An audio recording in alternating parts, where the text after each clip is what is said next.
Hey everybody, this is episode 67 of the Half Priced Concessions Podcast. This week's guest is from YouTube, the Bologna Burger YouTube to be exact. Mr. Kyle Painter joins us on this episode to talk about the massive growth that his YouTube channel has had over the last couple of months, talking about breaking news in NASCAR, whether it's the Cup Series, the Truck Series, the Xfinity Series. We break it all down with Kyle just to talk about how cool it has been to see his page on YouTube grow so exponentially. We'll have a link to his YouTube channel in the description below. We encourage you guys to check it out. On the other side of these messages, we get into it talking to Kyle Painter of Bologna Burger Media about his YouTube success, some opinions on NASCAR, and so much more right here on the Half Price Concessions Podcast. Planning on doing some digging in your yard? Your simple backyard project could quickly turn dangerous. Buried underground cables and lines are just inches below the surface, so don't forget to make one very important call to 811. Calling 811 is the first step in having your buried utilities marked so you know where it is safe to dig. 811 is free, it's fast, and it's the law. For digging projects big or small, make the call to 811. The Half Price Concessions Podcast cannot say thank you enough to Roger Johnson and the awesome folks at the Performance Center Racing Warehouse for all their support of our podcast and of local racing. If you are an asphalt racer and you need your front or rear clip fixed, Performance Center has some of the quickest turnarounds in the country. In the market for a new race car, the PRW chassis is a proven winner. You need something for your asphalt late model stock race car, you need to get in touch with Roger Johnson and Performance Center Racing Warehouse today. Make sure you check out their website. It's performancecenter.com. That's PERFORMANCENTER.com. You can also like them on Facebook at Performance Center Racing Warehouse and call them today at 704-838-1400. Hey podcast listeners, I'm Keith Montgomery of Montgomery Performance Consulting, and I want to help speed up your racing program. Whether you're racing dirt, asphalt, or road course, put my years of experience to work for you. Our pull-down services will help find where you're giving up speed so you can unload faster and run up front. We also offer trackside consulting and data testing to help you find speed and balance. And with our central location in Burlington, North Carolina, you can come to us for discounted rates on pull-down sessions. Call me today at 336-382-1835. Like us on Facebook at Montgomery Performance Consulting, and let us help your racing program today. Accelerated Graphics has been supporting the Half Price Concessions Podcast from day one, and they're set up and ready to support you in whatever needs you have.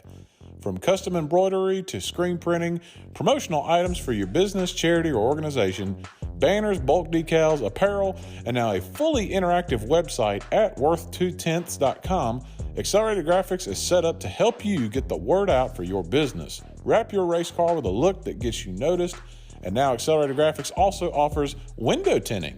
Call Accelerated Graphics today at 336-266-5653 or visit the interactive website at www.worth2tenths.com or visit their showroom in person at 1130 Cherry Lane in Graham, North Carolina. Here on the Half Price Concessions Podcast, and in the spirit of concessions, we got the Bologna Burger man himself, Kyle Painter, here from the Bologna Burger channel on YouTube. And Kyle, we're recording this on Thursday, December 9th. And the episode you put out today, you talked about how the channel has now over 1,500 subscribers. How freaking cool is that, man? Because, I mean, you're not no celebrity. You're just like a normal guy, just a normal race fan. You got 1,500 subscribers on YouTube. And it's crazy because I never thought I would get anything close to that. Like, this, I can tell you, because I looked at the numbers when I hit 1,500. This time last year, I had just put out my last video for the season because at that time I was taking the season off because basically nobody was watching. So I was like, no need to keep, I got 20 views. So this time last year I had 20 views, and I think I had maybe 8 to 12 subscribers. Now it's just crazy. It just, one day all of a sudden, boom, I went from like 8 to 300. And then I made a video when I was about like at 300. I forgot what the video was about, but I was like, hey, it's the first time I started one off with, hey, if you're not subscribed, subscribe. And that video, just the way luck turned out, that happened to be a really big video that a lot of people looked at, like more than it ever looked at any of my other videos, and it like took off. And next thing you know, I was at 1,000, and now I'm at 15. Like, I feel like I was at 1,000 a week ago, and now I'm at 15. It's insane, man. Like, I'm very grateful, and it's crazy. I mean, I don't know any way to say it. I never thought anybody would listen. I mean, I'm just looking at some of them now on my phone, and ones that you put out yesterday almost at 2,000. The one you did from a few days ago about the Challenger and the Charger not coming to NASCAR but Dodge, over 6,000. The Dodge update, 28,000. I mean, these are just insane. I'm about to say, crazy. You don't get used to this, do you? You're no, still just like, oh my gosh. I'm still like, I can't believe it, man. And just like I said, thankful. Like, it's crazy. Yeah. So I do have the first thing I want to ask you off the bat when it comes up on at least these most recent episodes.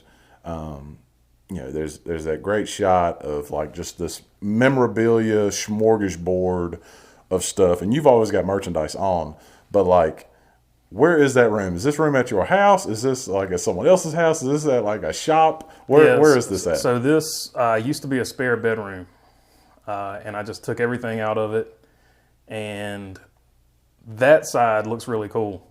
But if you look at the other side, it's just like a blank bare wall. I've got like, I actually posted a picture of it on Facebook. I was like, this is the other side of the studio. It's like the back of your Christmas tree. It's just, there's nothing, nothing there.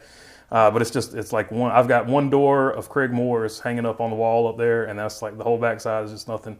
And I have a green screen in there because I tried some green screen stuff, but it doesn't really fit with what I'm doing now. So I do have like a little, and a green screen is just a big curtain that hangs down. That's one color. It's not nothing fancy.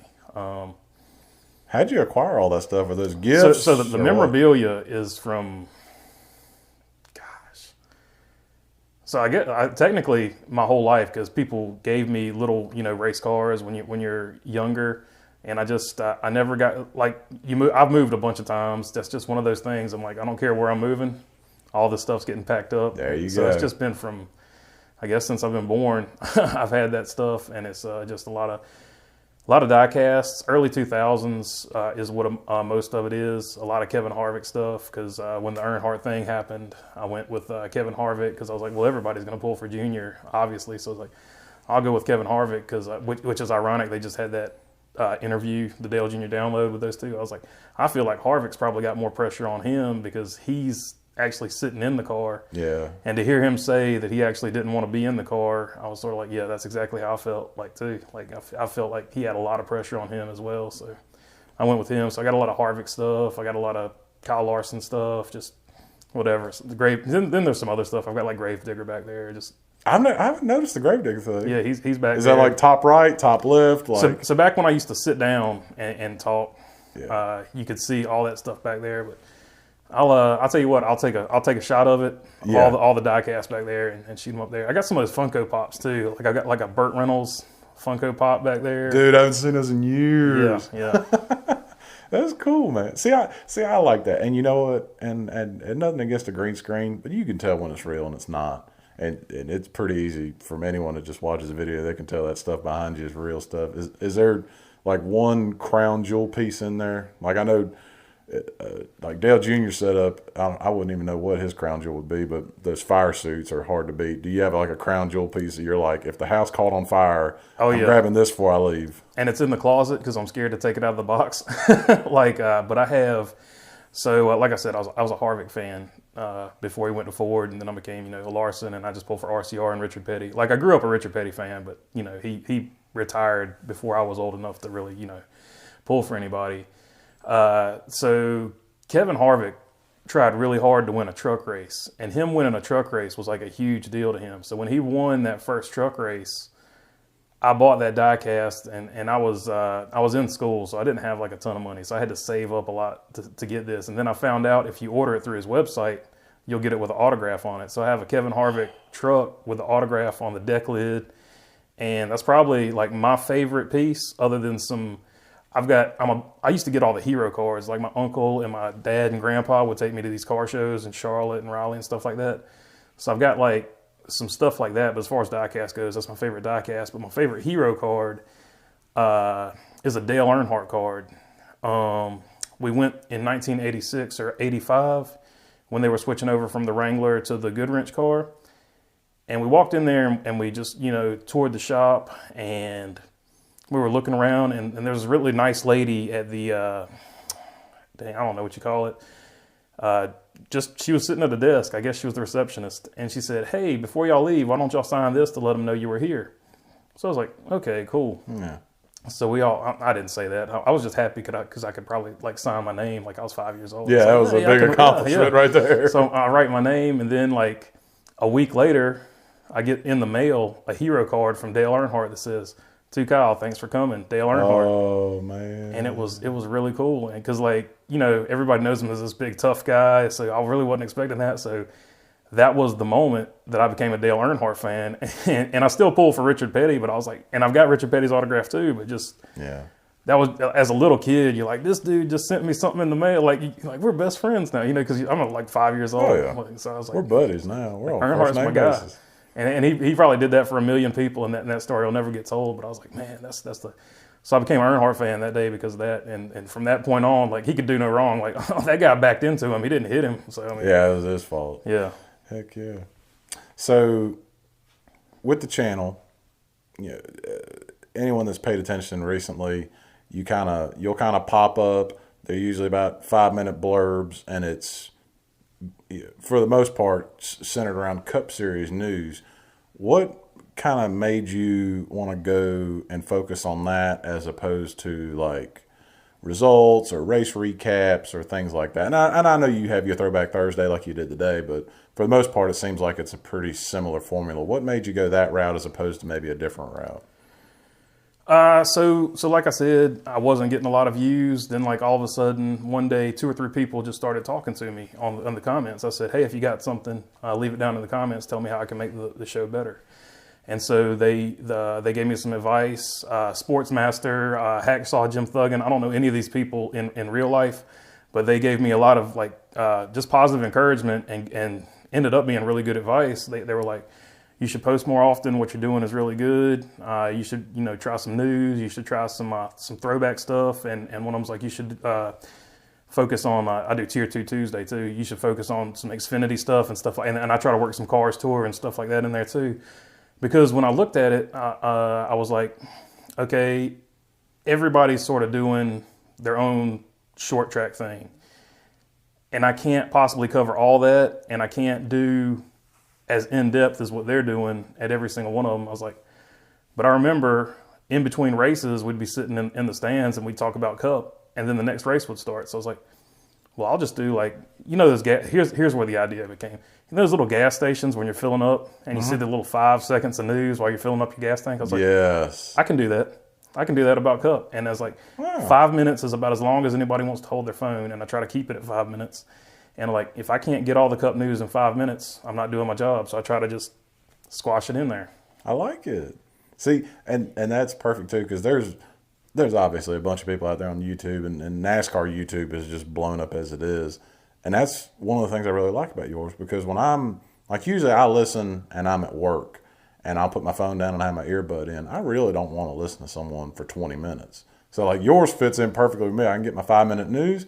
I'm like, okay, I'm good to go. And it's like, even recently, the most recent thing with the petty GMS thing, I saw people pop up with it on Facebook, but I was like, let me wait till Kyle posts something about this, and then I can just see what you add. Because it sounds different when you hear it being told from someone else as opposed to you reading it on J-Ski. Yeah. So it just it just hits different, and it gives me a good distraction when I'm at work. So that's usually when I listen to you. So, and that's it's really cool, because I learned this in public speaking a long time ago.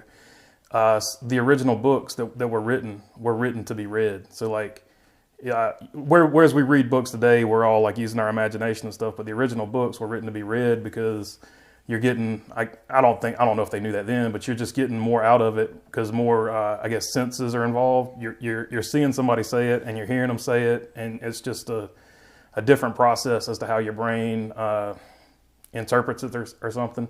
Yeah. I'm not a professor, but they explained it a lot better than me. But I was like, well, that's really cool. But yeah, so I try to. That works. You know what? That happened with me in fourth grade. My teacher read to us the Chronicles of Narnia, 7-book series, and I've gone back and read it for myself later. But like you said, it's something about just hearing it from somebody else. It's almost like it gives you time, as if your brain needed something else to do. So that is kind of cool. And I think you're seeing it now, like books on audio are a big deal. Huge. It's Audible, huge, right? So it's just yeah. And that's the other thing. Like you don't have to watch me say it. You can just hit the go button, put it to the side. You don't have to look at my ugly face. You can just hear what I'm saying. That's cool though.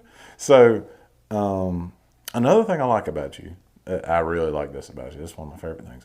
There are some stories that you will pop out and grab and that you will speak on that I don't hear anyone else in NASCAR YouTube land do.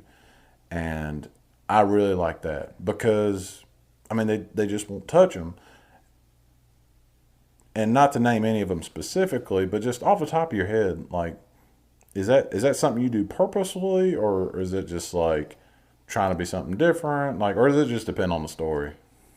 So a long time ago, and it's actually a site you mentioned, but they used to do the old style point system from Cup, Winston Cup. Yeah. Alongside what at the time it was called the Chase. Remember when it used to be called the Chase, and now it's the playoffs. They were so strict about don't call it the playoffs, it's the Chase. Now they call it the playoffs. And he would post that. Well, I noticed all of a sudden that stopped happening.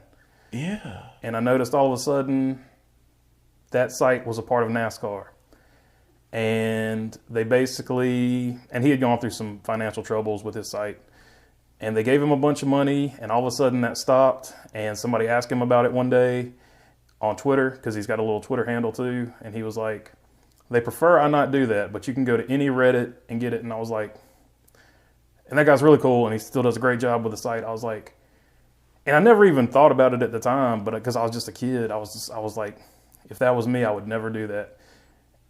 Because NASCAR has this controlled narrative that they want to tell. And they, I don't want to jump into a story, but they will make some guys, because they know what's good for the sport.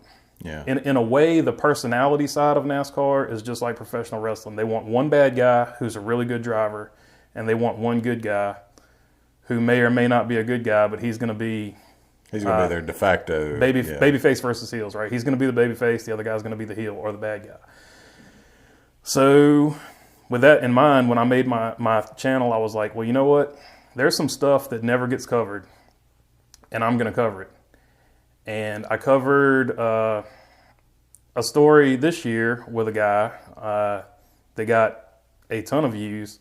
And man, and all I did was just report the story. I didn't really give my opinion. Yeah. Some people, I did go line for line as to what was tweeted out by a person. Yeah. And what I thought each line meant, which I don't know. Some people took that as me giving my opinion on it. I mean, they put it out there. Yeah, I wasn't giving my opinion. I was just saying I think that's what this means. And you got some blowback. You got some. And messages. I had maybe at that time 200 followers. Well, that thing got like 11,000 views. And you want to talk about some angry, because NASCAR fans are the most passionate fans in all of sports. Any race car fan, not just NASCAR fans, any race fan. And man, I ticked off that guy's nation, and I heard it, and guys were like, this ain't it. You need to be quiet. You don't know what you're doing. You've never been, the best word, you've never been around a race car in your life. You don't know what you're talking about. And I'm like, isn't that ironic? But they don't know, they don't know, what I do. They don't even know my name. They just know I'm Bologna Burger. Yeah. But, which I don't care. It is what it is. But, so that was that, and I weathered that storm, and I was like, you know what? It wasn't that bad, because I feel like at the end of the day, I said something and got it out there, and I did it in a way that wasn't like get this guy in trouble. I'm just like, this is that story, which I don't think that particular story he would have got in trouble anyway. But I was just like, it needs to be heard. Like, at the end of the day, if you're doing news, you're not out there to be somebody's best friend. You're out there to report the news. Like, no matter how much I like a guy, and that particular guy I didn't like doing that story, but I didn't make the tweet. I just reported the tweet. Exactly. And it's, you know what? Ed Hinton did a segment one time. Him and Robin Miller were on Wind Tunnel one time, the TV show that I think we all miss. And Ed talked, and I don't agree with Ed Hinton on a lot of things, but Ed talked about how a lot of these sources, I say sources with quotes, that cover NASCAR or cover IRL or these big series, the problem is they're tied in financially with them. If you got Fox Sports covering NASCAR, foxsports.com or whatever covering NASCAR, of course there's certain lines they won't cross because they got a TV contract with Fox. They can't upset the apple cart so much. I'm sure they can rattle a little bit, but there's a line. Same with NBCsports.com. So many of these things. And then also a lot of these other, NASCAR media, if you will, they won't upset the apple cart either for the sake of, I'm going to get the side eye from all these other people that I'm in this group with every week at the racetrack. It's like a traveling circus. That's right. You can't piss off the wrong clown. But you don't really have to deal with that. So I'm glad that you do that. Yeah. Because I won't hear that news. I like NASCAR, but I'm not so diehard that I'm going to go hunt for it. That's why I subscribe to your channel. Because you'll bring me stuff like that they're not going to tell me. Right. And then to be fair to those other YouTubers, there are certain things, if you even talk about it on YouTube, they'll suspend your channel. This is YouTube. It will do that. So there is one story right now I'm debating about telling because I'm trying to figure out a way to tell it because it's very sensitive as to what happened. And I can't say any of the words as to what happened or... It'll be automatic bam. Yeah. So, but I'm like, it's a pretty important thing what happened and needs to be out there because... If it's true what happened, these guys never need to be working in NASCAR again. Yeah. And that's just not me trying to get fired. Like if I could really report on the story, it would be very obvious. I think everybody would agree with that. It was a bad situation. But so there are issues like that, and I understand that. And I think some of these bigger YouTubers, I know for a fact actually that they're associated with NASCAR, so. Yeah, they've gotten the polite walk the line or lose your benefits type. The boys from Door Bumper Clear got they got their wrists slapped earlier this year when they got called in the NASCAR trailer, so it can happen. See, I like their show because that's as close as you're going to get to Garage Talk. Yeah, anywhere. I agree. As high level up as they are, that's as close as you're going to get to Garage Talk, which is really cool that they do that. Even though some of them, I don't know, not my my favorites. Yeah, they're not all my cup of tea, but I will pipe it once in a while. Yeah, but I respect what they do. Like what they do is great. Oh yeah, I think it's a good compliment to what Dale Jr. does. You've had so many big stories lately, or big ones that you've kind of been reporting on, and I've been fascinated just to keep up with a lot of them. The Dodge thing seems to be one of the biggest things moving, and it seems like you've been reporting on it a lot. Is it fair to say that's a pretty big one that's kind of stirring your drink a little bit? Like you're taking a lot of interest in? Because like I said, I originally was a Richard Petty fan.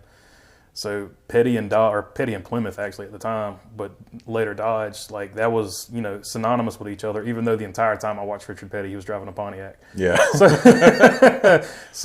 it is what it is. Yeah. But so I grew up a GM guy, but I've got an affinity for Dodge because Petty was the first guy I pulled for.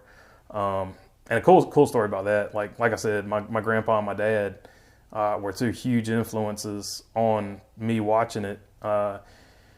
And so we'd go to my grandparents' house after church, or just sometimes after they got back from church, however it worked out. And we would always watch the Cup race, and that was sort of my and whatever reason, like that's one of those things. Like some kids watch Dora the Explorer. That caught my attention, and so we would watch it, and they were giving me grief because Richard Petty had been in decline for a long time.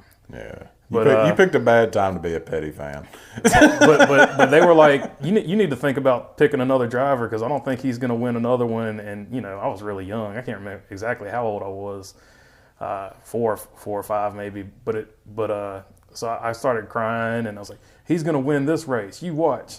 And it ended up being the last race he ever won. But but he won that race, and they never gave me any grief about it ever again. Which a few years later, I became an Earnhardt fan anyway because of the previous story.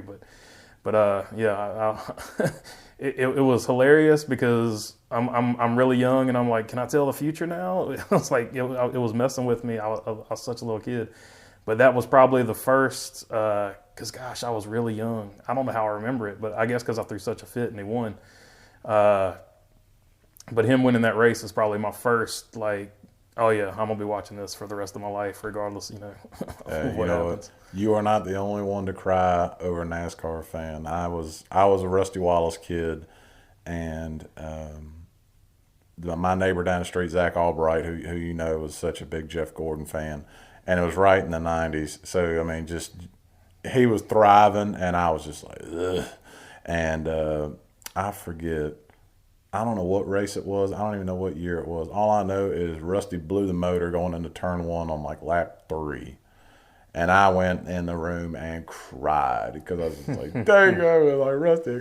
It's wild how you get emotionally attached to him. Yeah, and I never met Rusty Wallace in person, but I mean, I was attached to him. This dude you've never met. And you, for whatever reason, they especially back then, because you were allowed to have more personality back then. Oh, yeah. So you could really... Each driver was sort of his own team, like he was the figurehead of his own team, and he had such a personality. And the cool thing back then is, like, you had the Flying Aces with Earnhardt. That crew fit that team, and Rusty Wallace was a wild man, and he was, with Penske, he had, some of his crew chiefs were just as I don't want to say flamboyant, but outspoken as Rusty Wallace was.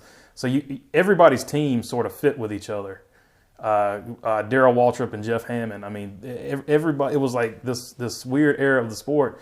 Whereas now, you'd be hard pressed to name 5 guys and name their crew chief with them. You know what I mean? Like it's a little more interchangeable now. Because it's sort of just like everybody says the exact same thing and sort of. I don't know. They said, "Hey boys, we're going to have at it, but don't say anything after the race." It's like I don't get it. Like when the sport was thriving, you were letting these guys do what they want to do, and I get it. There's corporate sponsors, and they want you to do this, that, and the other thing. But at the end of the day, people relate to people. People don't relate to products. So if you have a guy you can relate to, he's going to move more merchandise or more product, whatever your corporation is selling. If you just let that guy be himself, I think. Probably the worst thing, and I don't want to say the worst thing that happens to the sport, but one of the really bad things to happen to the sport was you had Jimmy Johnson. And I couldn't tell you 5 things Jimmy Johnson ever said because they just kept him so closely guarded. Like I could tell you more about his personality now than I could then. And almost the same thing with Junior. I can tell you more about Junior's personality now because he's got the podcast and he's doing all that than I could have ever told you because he was just so quiet. It took him a while to come out of that shell. Yeah, which I understand. I mean, that's traumatic. I get that, but I don't understand. Like Ryan Blaney's actually, he does a good job because he's really quiet, but he has his podcast. He's out there. I don't understand why more drivers don't do that. Ty Dillon has one. He's out there, but you don't see as many drivers taking advantage of social media, which to a point I understand because it can go the other way too. The social media stuff can bite you.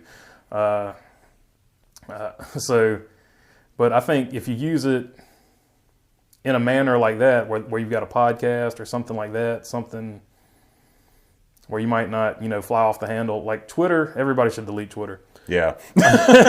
if you're a high profile, the vein of everybody's existence, just get rid of it because nothing good ever happens on Twitter, except for Bob Pockrass's tweets where he's telling you what's going on. Adam Stern.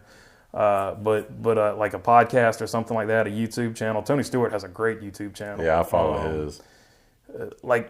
Guys should use those tools more because you'd be amazed at, some guy might see it and be like, oh, I'll give this guy some money. Like you never know what's going to happen in life. So take me into the nuts and bolts of what it takes to get a posting up for you. So do you wait until you have 2 or 3 things to report on, or do you just make sure you've got X amount of content? Like what goes into deciding, okay, this is episode worthy, let's go make an episode? So I will sit down either at night or I'll wake up really early in the morning and I'll see how much is out there and I will write a script. And if that script looks interesting to me, I'll go with it. If I don't have enough news to cover, I've got sort of other stuff I can do that I've got sort of backlogged, like top 10s, lists, or things like that that'll be interesting. And I'll take that little bit of news I got and I'll stick that at the front. And then I'll put the extra part, which is just a topic that interests me really, that might not be relevant at the time, but it's not like the Throwback Thursdays. It's just something sort of random, like that might pop into my head that day. Like Kyle Larson led this many laps. Like, when's the last time somebody led this many laps? And you look it up. Nobody's led this many laps. Not in a 36 race season, but the most laps ever led was Cale Yarborough because he led this insane amount of laps, and it was like a 40-something race season. It was insane. But yeah. And the other thing about that is I never knew anything about Cale Yarborough. You've learned a lot just from doing the show. And I was like, dude, Cale Yarborough was the man. Oh, I had no clue how good that guy was. Them 3 years at all. Them 3 years in a row with Junior Johnson. I mean, you see in the record book he wins 3 championships in a row, but then you, like you said, you go look at the numbers, you're like, man, that was a bad man. If he hadn't decided to retire, those 2 championships that Daryl Waltrip won easily could have been Cale Yarborough championships, and you have a whole different story about who's the best of all time. You know, you do.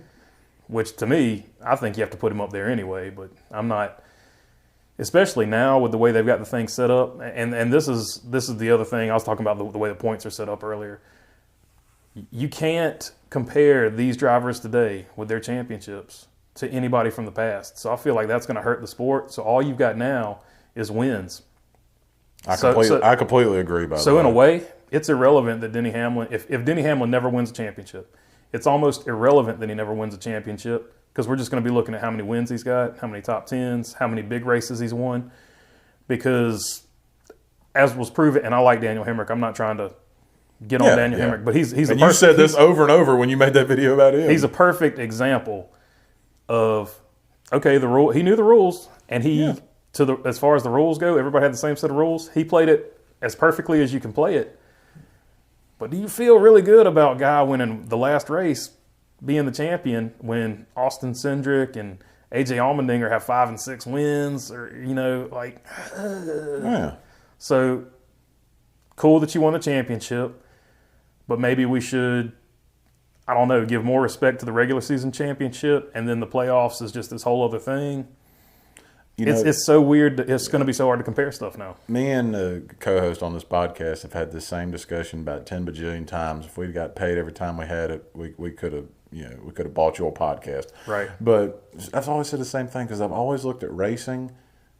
The sport we compare closest to, in my opinion, is golf. Mm-hmm. Because we're the only sports where everybody's out there at the same time, and not only are we playing or competing against each other, we're also competing against the course that we're on.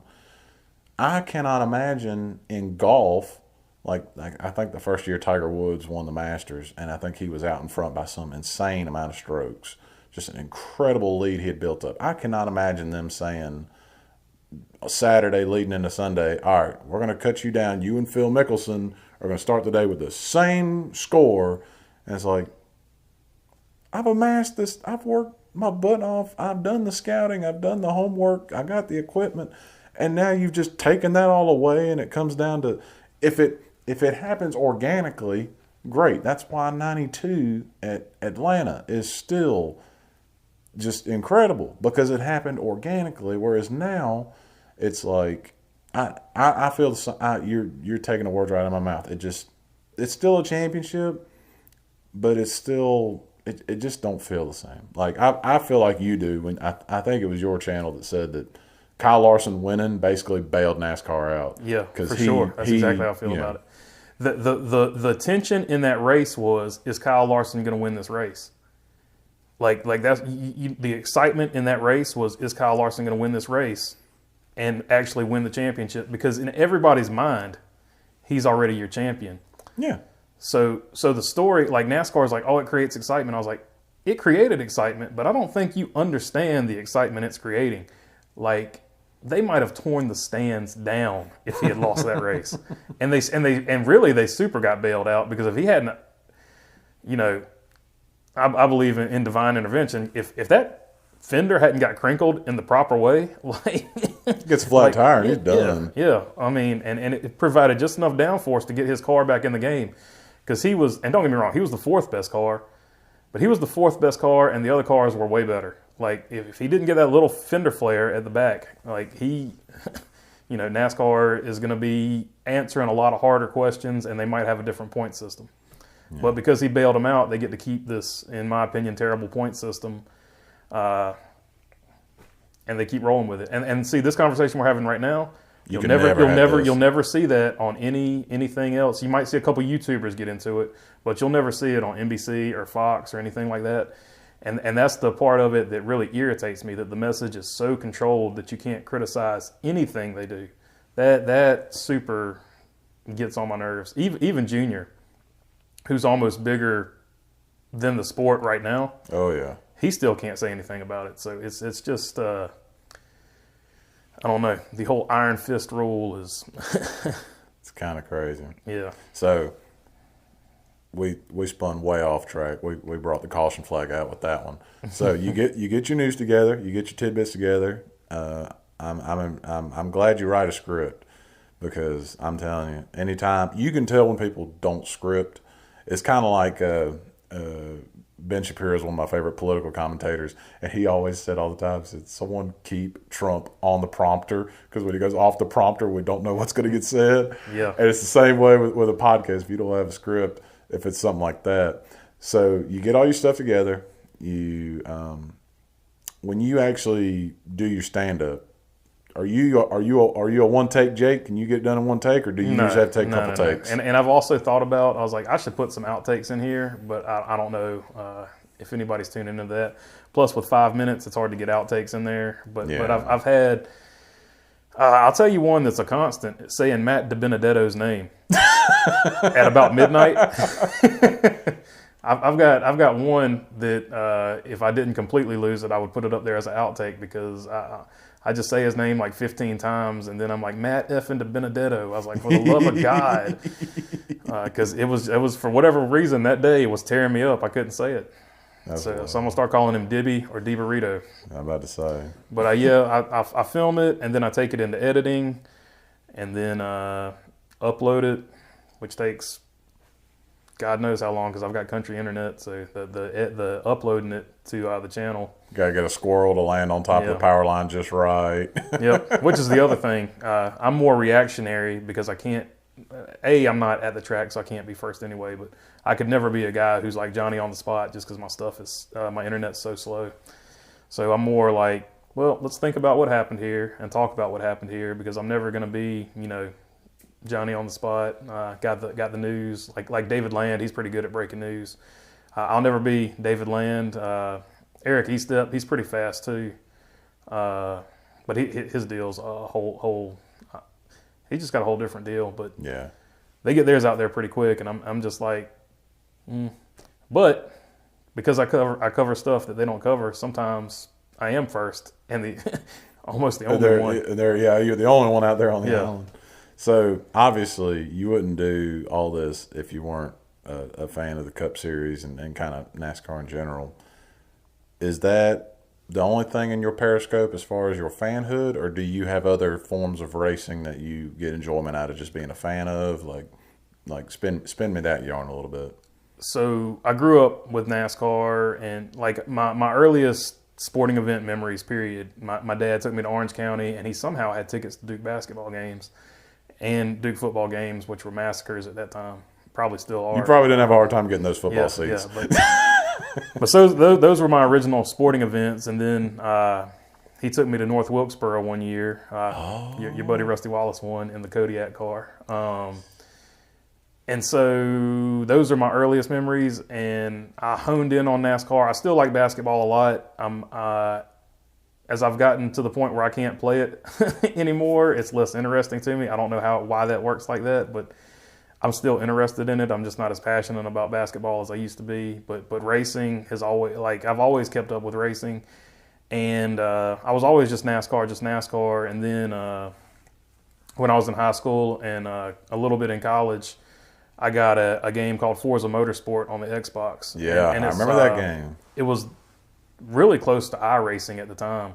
It was like almost like a simulator, but it was all road course racing and stuff like that. And so I was like, well, I'll give this a go. And I just got sucked into that game. Like, I got addicted to it. And from there, I've now branched out to where I love IMSA stuff. I'm not knowledgeable about it like I am with NASCAR. I kind of like F1 now. I'm not super knowledgeable about it.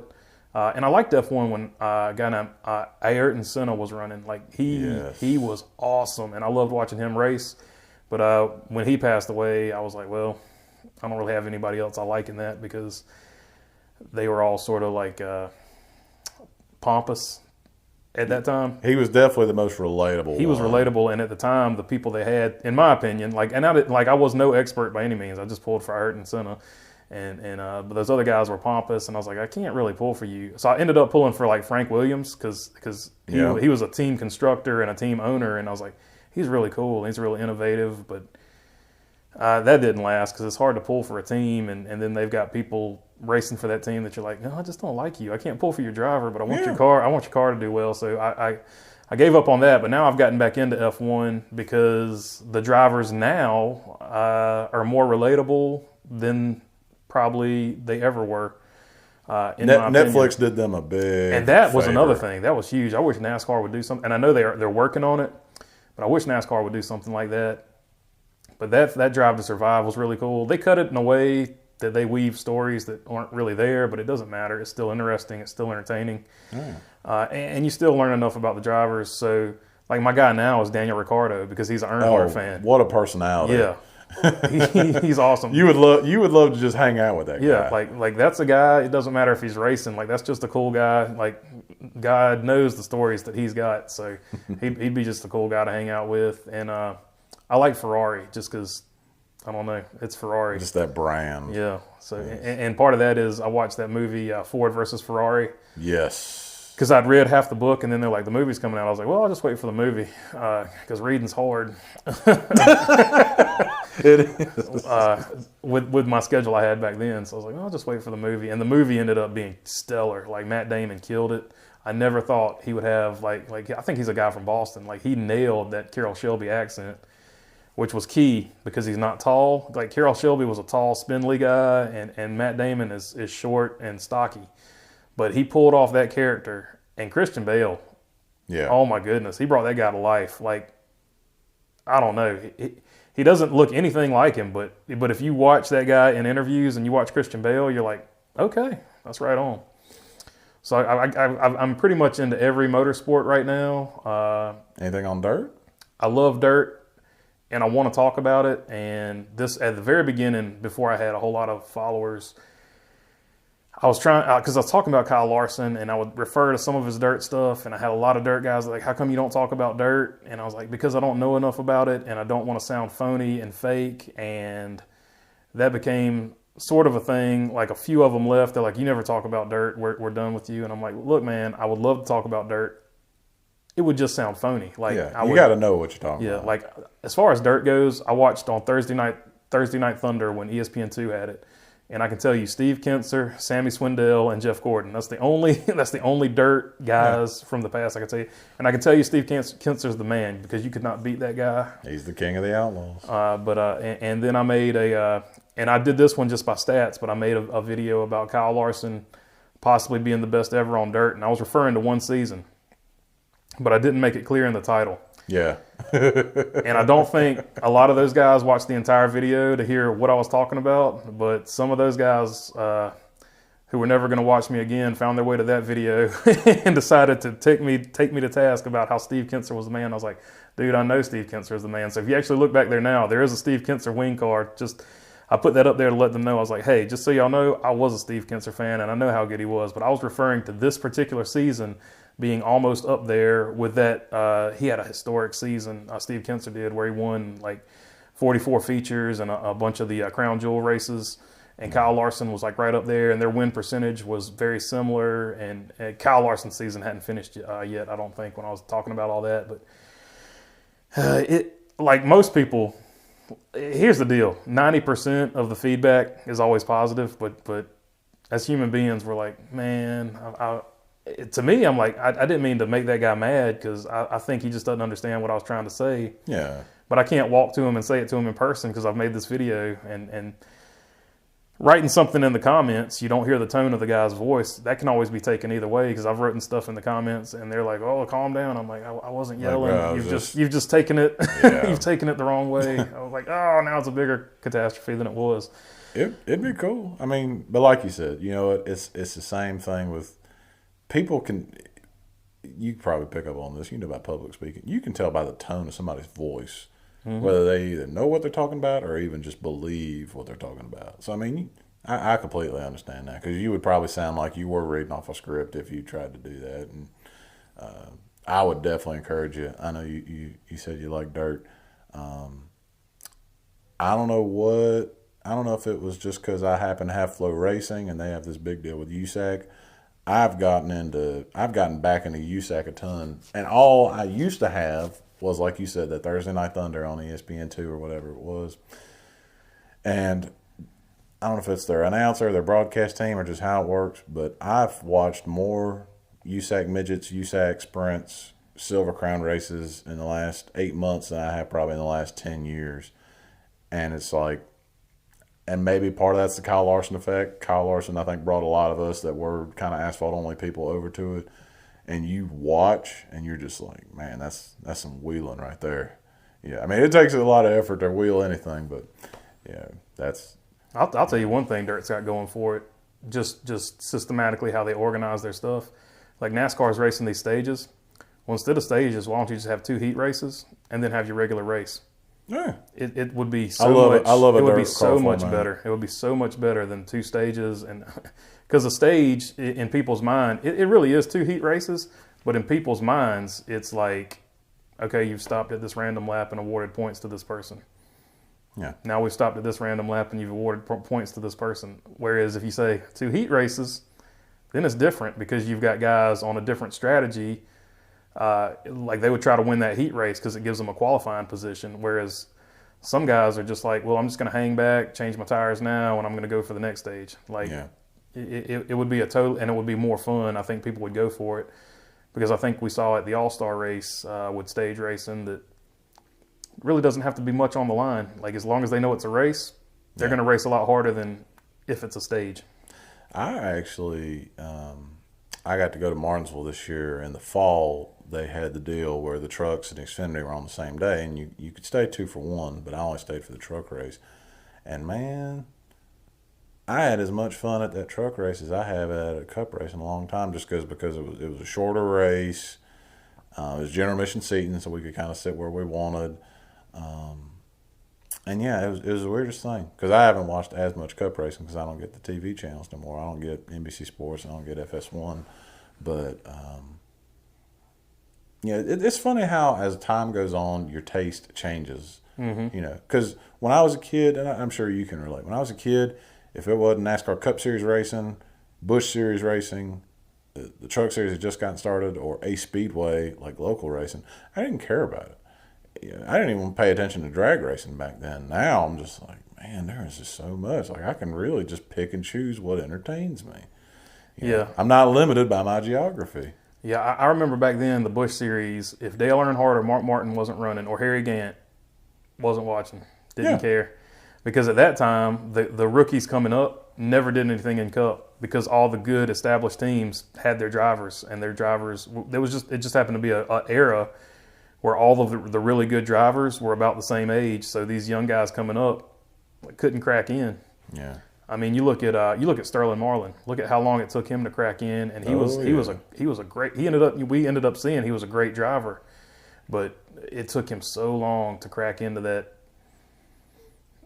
deal. And even Terry Labonte, when Terry Labonte won a championship, right, and then he goes on to all these teams, and he can't catch on to a good team that can show how good his talent is till he ends up with Hendrick eventually. Oh, yeah. I remember him in that. Ends up with Hendrick, gets another title. You remember him in that Kellogg's 14 car where it was just like. Oh, yeah, just navy blue. Like, I was like, that's what I think of when I think of Kellogg's, navy blue. Yeah. And it wasn't a bad-looking car. It just didn't fit. Like, no, not the 5. I'm talking about the 14. Yeah. The 14, navy blue. I thought it was black. Was it blue? It was almost black. It was like That's what it was. super dark blue. Yeah. And he couldn't. That dude couldn't buy a brake. Then he goes to Hendrick and he's like, he beats Jeff Gordon, like you had in your thing today. That Jeff Gordon had a 10-win season and got beat by Terry Labonte. Those 10 wins were cute. I got the title. Yeah, you want to come look at it? It's crazy. Terry Labonte was one of my favorites too. I always thought he was a class act, and so that was when Earnhardt wrecked him at Bristol. That was hard. I was like, That is my favorite. That is one of my favorite interviews. Because I remember I was watching that live. I was at I think I was doing travel basketball at the time, but the race came on ESPN. It was Saturday night Bristol, and we watched it. And I wasn't no Terry Labonte fan, but I was a Rusty Wallace fan. So being a Rusty Wallace fan, you don't like Earnhardt because he spins you out. And I was sitting there, Terry comes through, and Earnhardt dumps him, and Earnhardt gets booed in victory lane. And then they go and I think it was Bill Weber went and interviewed Terry and tried to tell him, Dale says he didn't mean to wreck you. And Terry Labonte just goes, he never means to wreck anybody, does he? And I was just like, yes, Terry, you are my mood. That is by far one of the best interviews ever given. Because he pretty much nailed it. I mean, and it was such a Terry Labonte thing. Like, he only said a few words, but he got his point across. Like, boom. Being the fan that you are, I know this would be hard to nail down. So it don't have to be your number one. But do you have a favorite, like, personality? And it don't have to be current. It can be all time, just like some favorite personalities that you know, even if you'd have had a channel back then, you'd have been like, man, you would have given me some good content. Oh, man. And I've never met him. I've just read books. But Buddy Baker's era, Tiny Lund, those guys, man, Curtis Turner. So Curtis, let me tell you a story just to illustrate what I'm talking about. Curtis Turner once landed a plane on Main Street in his hometown. What? And drove it and was just knocking stuff down because somebody bet him that he couldn't put the plane down right there. And so, like, imagine the person, like, back then, like, the news was very controlled. So you only knew what they wanted you to know. Like, you would be friends with a reporter and you like, tell them this and, we're done. So it's very controlled. But those personalities back then, like, if I could have been, just like a YouTuber back then, those are some of the best stories. But, and I think Junior has a secondary podcast now and it's named after this book. But it's Half Turnover, Spun Out, or something like that. Yeah, Rick Houston hosts it. Yeah. Buddy Baker wrote a book sort of with the same title. And the stories in that book are awesome. So that era, probably as far as people I never met or never heard talk, those guys were probably more interesting because Smokey Yunick would be Yunick by far. Like, he'd have been good copy. He's got like a book this thick. Yep. He would have been probably the best personality as far as personalities go.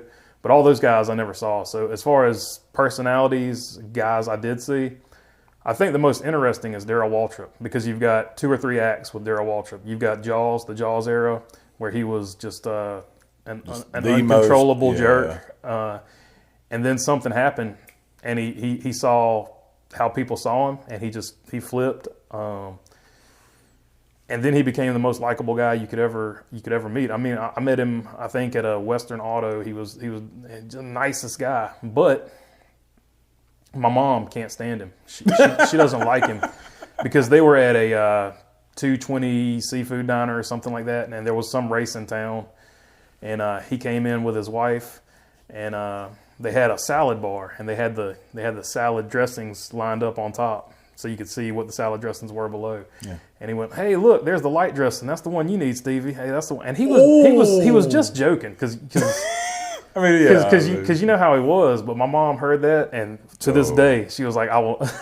She doesn't hate anybody, but she really dislikes Daryl Waltrip because I wore a Daryl Waltrip T-shirt one day, and she was like, "I can't stand him." And she goes into the story, and I was like, why do you not like Daryl Waltrip? And she goes into the story. I'm like, well, you've met Daryl Waltrip when he was Jaws. Congratulations. Yeah. I knew the much friendlier version, Yeah. where he would just like sort of talk to anybody. He was sort of the Dick Vitale of NASCAR. And actually, there was a reporter that wrote a story about him right when he was getting fired, and I can't call her name, which it doesn't matter anyway, but I don't like her now just because of that, because I was like, dude, he gave so much to the sport. And I didn't know enough about Buddy Baker. I couldn't stand Buddy Baker, but now Buddy Baker is one of my favorite people. But those two guys gave so much to the sport. They raced, they commentated. Ned Jarrett's another one. Yeah. Like they gave everything to the sport. And Jenna Fryer, she wrote like basically a hit piece saying Daryl Waltrip needs to hang it up. And I'm like, I remember that. I was like totally unnecessary. I was like, and then he gets fired the next day, which she claims she didn't know. She may or may not. It doesn't really matter. Like, I just feel like it was just, whether she knew it or not, you never take somebody's job away from them. Yeah. Or try to before they're ready to retire. Like, if he wanted to do that forever, like Fox can take it away because they're paying him, but like, don't chime in. Like, I thought that, and she's a really good writer, but I thought that was one of her not great articles, and I can't. Like, I just don't read any of her stuff anymore. Yeah, I'm not her biggest fan either. Yeah, I stick with Pockers. like, yeah, him and Stern are on it, man. I don't know if there's any two harder working guys in the sport. I'll tell you another. You remember the Chase Elliott and Kevin Harvick deal From this year? Yeah. Yeah, Bristol, yeah. And that daggum. Jordan Bianchi, like, put your phone down, dude. They ask you twice to put the phone down and stop recording. Yeah. Like, that was such a bad look to me. And he didn't, I don't think he knew he was being filmed, but after somebody tells you once or twice, man, stop filming, because that was a bad look. Yeah. Like, I agree. I've always been a proponent of if someone give them their space. Give them their space. If someone says off the record, it's the courteous thing. This ain't Deadspin. If someone asks you off the record, you know, you're supposed to respect that. And if you can't respect that, I don't think you deserve a credential. So I agree with that. I see the side of him trying to like get something that no one else is getting, or be the most up close person. But at the same time, yeah, you're not covering robots. You're covering people. Yeah, and at that point it was cool. But when the guy told him, "Hey, could you please stop, recording that? Yeah. Let these guys talk."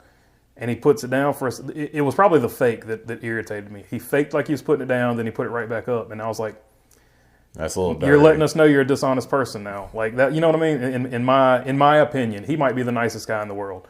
But in my opinion, in that moment, it was a bad move, because it made himself look dishonest, because he was like, hey, I'm going to stop recording, and then he put it right back up. So yeah. He'll never look as bad as Josh Jones did in the middle of that.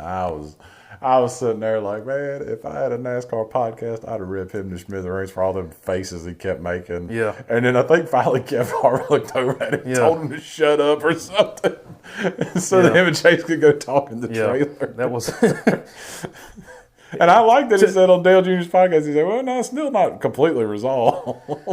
to me, he almost looked like a girlfriend in that situation. He did. Like, because, when you're having I don't know, maybe it's just me, but I've been in arguments and I've had a girlfriend standing beside me and she's being extra with her face. And I'm like, you're actually making it worse, because you're getting him more heated. He's not necessarily heated with what I'm saying.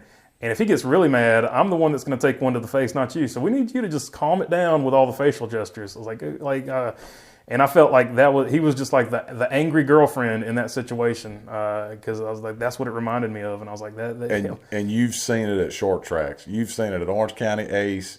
Dick Berggren, Speedway Illustrated, had I don't remember who wrote the article, but it was like a 10 commandments of short track racing. I think they actually stretched it to 20 or 50. It was some outrageous number. They were all true. And there was one in there that said, never has the arrival of a wife or girlfriend of a driver had a calming influence on the situation. That's a fact. And I was like, every short track, every time I've seen two guys, no one's got more on the line than the drivers. They start trying to have a discussion. Maybe it's halfway calm, or like the Chase Elliott, Kevin Harvick thing. They're mad at each other, but they're not swinging. They're just talking. They were being respectful in that moment. And then here comes somebody from the peanut gallery to make it worse. Yep. Just pouring gas onto it. So, going forward though with the channel, do you got any ideas for other things you want to branch out and try or look at? I know you mentioned the dirt thing, or do you kind of just want to keep it with the same thing and just see what evolves? Like, what's your thought going forward? I've got some ideas of some things I can do to make current stuff I'm doing better, and there's also some stuff I would like to do and incorporate it, but also I don't want to force anything, so I just sort of kind of want to let the people that are watching, because they've taken me this far, they've told me what to do this far, I'm just going to sort of keep doing what they're telling me to do. But I do have some stuff that I'm going to throw out there and try and see if they like it, and if not, we'll drop it and do something else. But I've got a couple of ideas. I'm excited, but I'm also nervous because I don't know. Yeah, you don't know till you try how it's going to work, but I think if it takes off, it'll be really cool, and it'll be a thing that nobody else is doing. A couple things that nobody else is doing, but I have a direction, but and also I might not get it accomplished, so I don't want to put it out there and then it never happens, because that's fine. There's a food truck I've been building for 2 years. Really? Yeah. So what kind of food truck? Well, we'll just see if it gets built. But okay. I was to be determined. Yeah.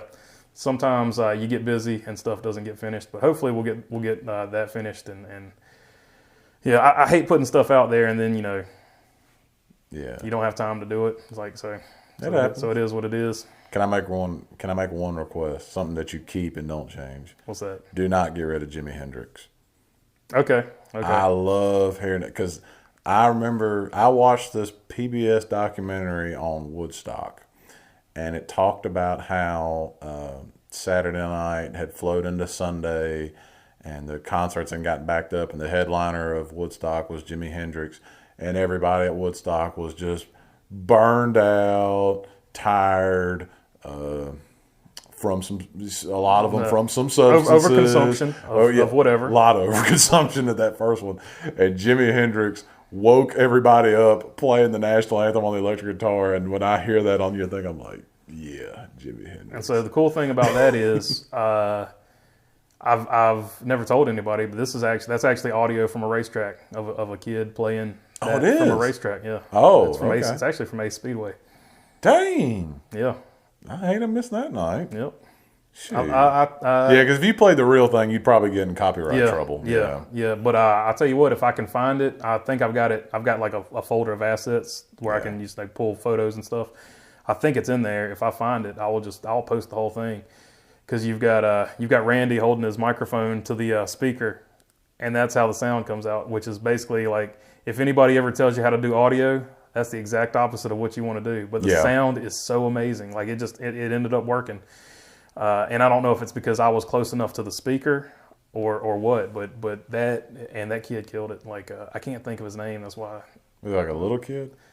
He's young. I want to say he was like 12, 13, 14 in that range. And he played that rip. I mean, he ripped it. Yeah. I mean, he didn't miss a note. Like, I don't know. I play clarinet and saxophone. If you had put me in front of that many people at that age, you would have heard some like. You just sounded like Billy Madison trying to play the clarinet. Yeah, I could have played it a million times, and I would have showed up right there, and it would have been. Shoot, that's cool, man. Well, anything you want to say before we close out? Any thanks or shout outs or? Thanks to everybody that watches, and thank you for having me on. This is pretty cool. And we also do, I help Jason out with the Ace recap. So I do some short track stuff. It's just on the Ace recap side. So if you want to hear my thoughts and opinions on short track stuff, that's where it's going to be at. And hopefully we're going to, get that going. Got a little different look for it coming up next year too. So, nice. And we've had this guy on there too. So if you would like to get more Half Priced Concessions, there is an episode with Mr. Tyler. I have to say that was a great exposition. I mean, we talked a little bit of everything that day. We really did. I'm glad we did. Professional wrestling, all the way to. I don't like talking about myself that much, so I'm glad you were there to help mix it up a little bit. But because that's the other thing. I think the coolest thing about interviews is like everybody knows a person for what they're doing in racing. Yeah. if you can get off on side tangents like the other stuff they like. Like I was talking earlier, like with Dale Jr., like so much more stuff that Dale Jr. likes now because he's got his podcast. So actually, you know what? I'm going to get your opinion on something. Because I don't know if you might have made a video about when the release came out. Just because I'm a fan of this driver, I'm going to put you on the spot. I'm going to take advantage of the fact you're at my house right now. Bobby McCarty? No, not Bobby McCarty. We're talking. I did make a video about that. I missed it. I'm going to have to go search that. But my man, Brad Keselowski, done branched off, made RFK Racing. And I'm a fan of his, so I'm following him from Penske over to this deal. The chrome numbers. You've seen them on short tracks forever. What's your take on that? Do you like that, or you think that should be left a short track thing and out of the Cup Series? I'm already not a big fan of the whole number being right that's behind terrible. the tire. So I don't like that. Yeah, look. I think universally everybody's with that. And don't get me wrong, there are some people that have pulled it off a little bit better than others, but it still looks better in the center. Period. But I like chrome numbers. I've always been a fan of chrome numbers. Davey Allison probably was the first chrome number I remember, but the Crisco car had a 44 or a 80 something on it. And I was like, man, that is so cool. And I don't know why they disappeared. The 25 of, I think Schrader ran it and Tim Richmond ran it. That was a chrome 25 for a while too. But I always like, man, that's so cool. But we were at a car show and I saw Davey Allison's car. I had no idea who Davey Allison was. It was his rookie year.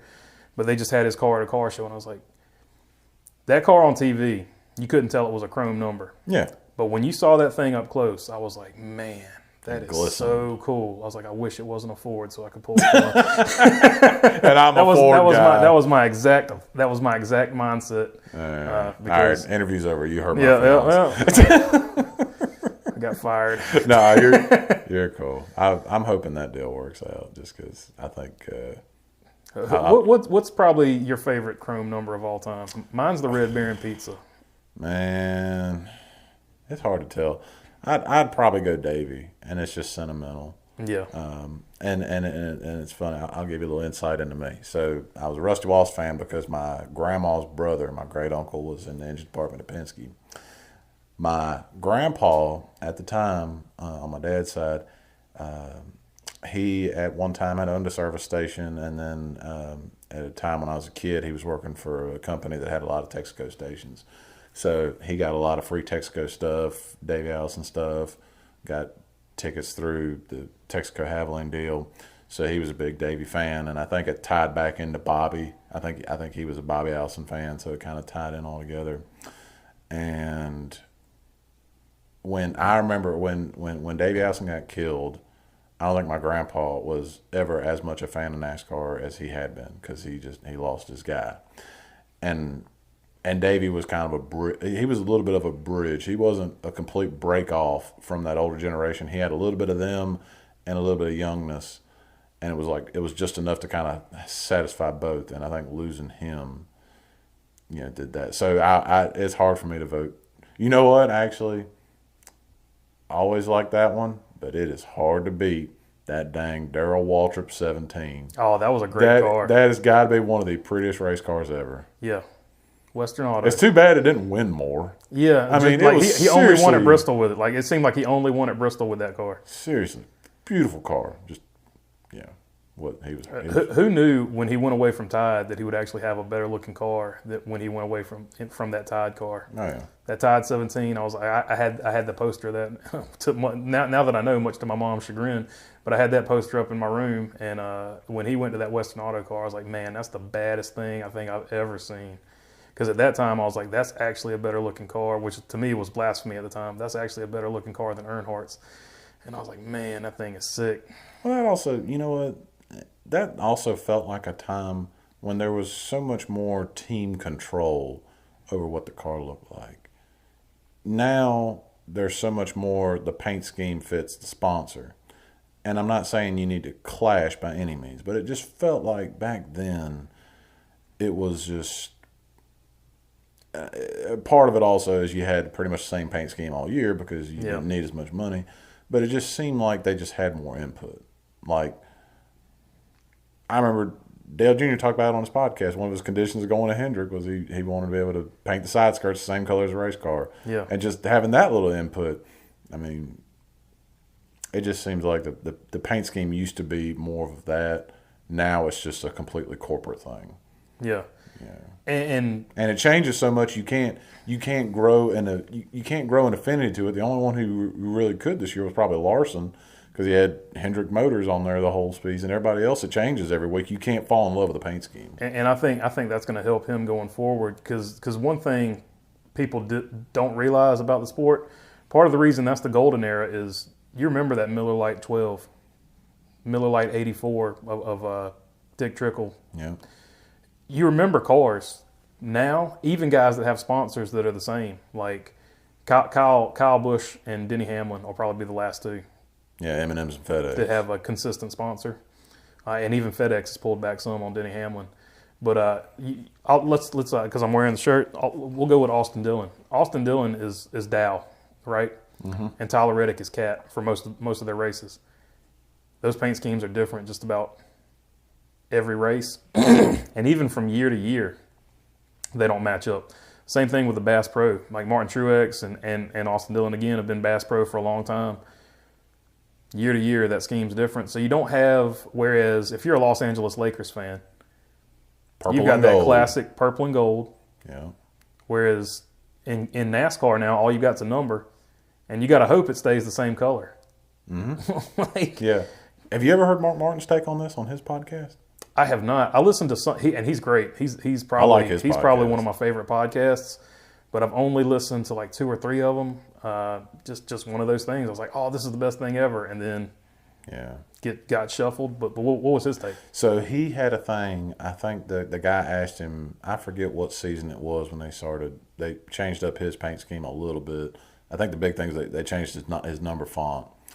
And I remember he said something about. He said the reasoning behind it was so they could sell more diecast, because you could be like, hey, this was his special car he ran at the Winston or at the Daytona 500. He said, you did that, it was to sell diecast. He said, but we can't get too far from what this paint scheme is, he said, because not only do people identify with this, but you buy that T-shirt that had that red, white, and blue Valvoline on it, and you were current. Now, if I go buy a Brad Keselowski shirt, like if I'd have bought it a couple of years ago, just recently, and I bought a Miller Lite Brad Keselowski shirt, and the only cup races I can go to are at Martinsville. Like, say that's just the only ones I can afford. I show up in that, and a Miller Lite number 2, and he's running the discount tire car. It's a completely different color. The number's a different color. And he's like, and Mark Martin related. He said, it's going to kill our merchandise, because now you don't relate. He's like, it's not just the scheme, it's the colors and how it's arranged. I mean, you could buy a Dale Earnhardt Black Goodwrench T-shirt, and you knew, with the exception of maybe the Winston and maybe one other race, that car basically looked the same all the time. And I get them trying to sell diecast, but what they're missing out on is there are people to this day that use Tide because they like that car. They might not even have liked Daryl Waltrip. Oh, yeah. But they like that car. They waited till it went to Ricky Rudd, and they're like, oh, I'm a Ricky Rudd fan, so I'll buy Tide. Yeah. Like, there's an emotional connection to that. And if you're changing it up, like I get changing it up a little bit. But I think you would be better off to just, even the Tide car this year with Richard Petty, when they ran the Bristol dirt race, it was still the Tide car, and they put a little bit of flair on it. But it was, for the most part, it looked like a Tide car, you know? Yeah. So that was good marketing on Tide's part.